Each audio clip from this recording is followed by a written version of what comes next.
Hey, welcome back to ClearPath Retirement Radio. I am Stewart Smith here with Mitch Davies, and today we are talking in depth about how your tax picture and tax planning strategies must change dramatically in retirement, and how important it is to be incredibly tax efficient and managing through taxes in retirement, even more important than I feel than those double-digit returns that we're looking for when we're in that growth mindset, right, Mitch? Absolutely, sir.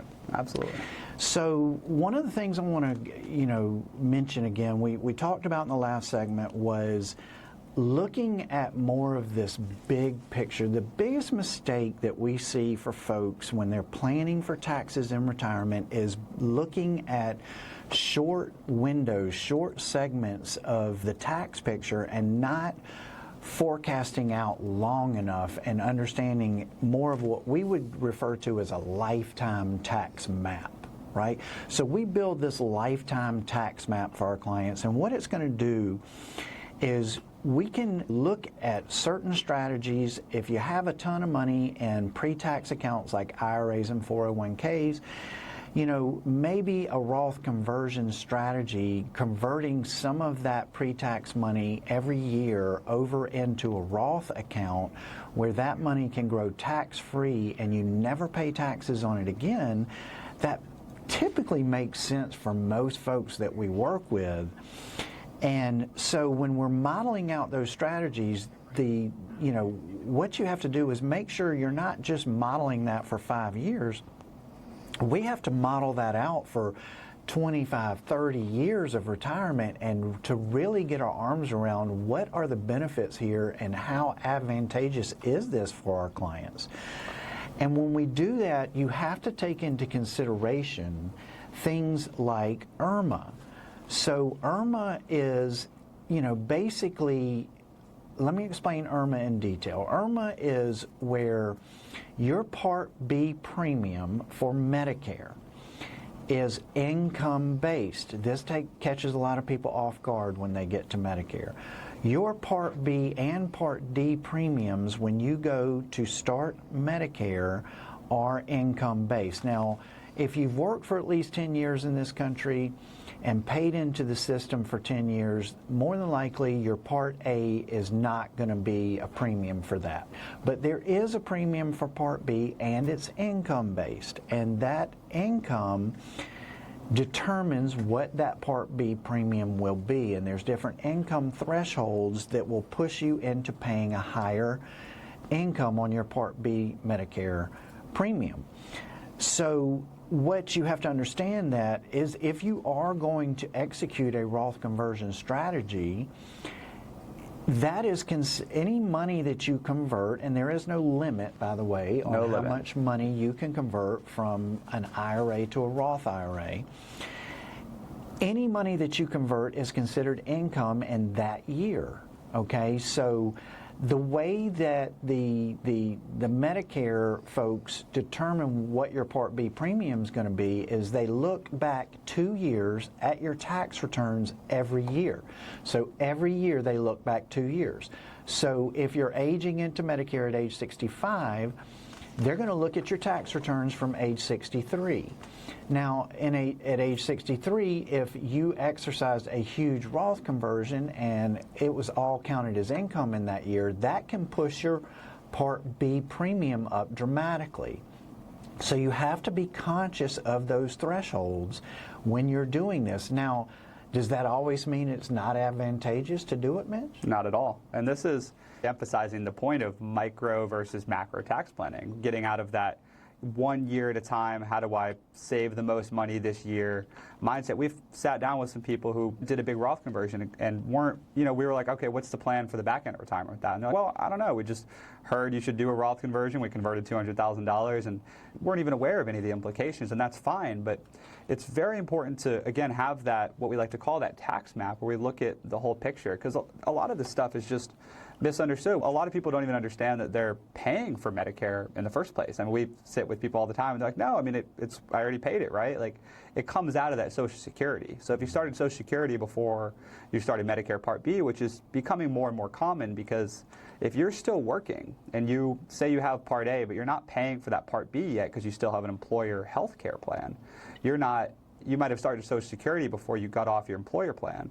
So when you go to do that, they're just deducting that Part B premium from your Social Security check, and you don't even know. So we've literally sat with people, and they don't know what tier of that IRMAA they're in. So it's, again, and that's fine. You only know what you know, but it's very important to sit down with a team that's really mapping through all the phases of your retirement journey, and especially in this regard. Yeah, absolutely. And a lot of people get upset when they pay IRMAA, but what we are able to show them is, even though you might be paying IRMAA for a few years because of some big Roth conversions you did right before retirement or right after you retired, then, what does that look like on the back end of retirement? Because if your required minimum distributions were going to push you into an IRMAA situation later on, as those RMDs, they grow every year, how much money you have to take. So if they were going to push you into a situation where you were going to pay IRMAA anyway, but you were going to pay it for longer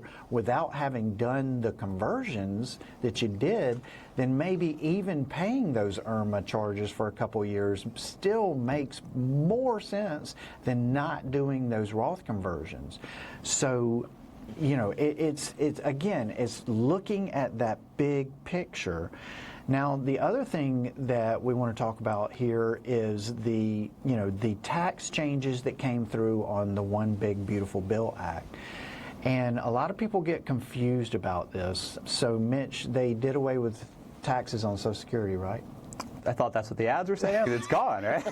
Right? It kills me every time I see that ad. I can't believe that ad. Here's what really happened. Let's get clear on this. So what really happened when they passed that bill was they added, for everyone over the age of 65 in this country, they added an additional $6,000 standard deduction on top of the already higher standard deduction that seniors get in this country per person. That's right. So for a married couple, just to kind of rough numbers here, for a married couple in this country, the standard deduction was sitting at, I think it was about $31,000. Yeah. Right there.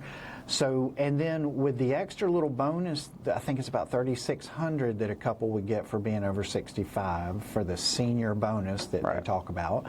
So now you're at, what, 34? 34. And then on top of that, if you get another $12,000, and when you go to do your taxes this year, if you haven't already done them, then you're going to be pleasantly surprised at that. You'll get another $12,000 on top of that. So, I mean, we're talking about in excess of about a $45,000 or so standard deduction. Yeah, that's going to help reduce the taxes that you end up paying on your Social Security. And for some folks, it may push them to paying none. For some, it may push them from paying taxes on 85% of their Social Security down to 50%, and so on and so forth. So, you know, it was definitely a wonderful thing, and definitely helped. But also, you know, and just so you understand, those standard deduction increases phase out for a single person at $75,000 a year, and for a married couple at $150,000 a year. So you also have to be conscious of that. So if you're going to do these Roth conversions, and again, Roth conversion strategies are awesome, and we've helped a lot of people save money on taxes that way. Be conscious. You don't want to phase yourself out of those extra standard deductions when you do it. That's right. And so you've got to be conscious of certain thresholds. You need to be conscious, just to recap here, of what we call the IRMAA threshold, which for a married couple, I believe, is about $212,000 a year. Before you get into that next higher premium, the next higher premium threshold for your Part B Medicare premium. And then also, if you're a married couple over 65, you probably want to stay below that 150 to get that extra $12,000 standard deduction.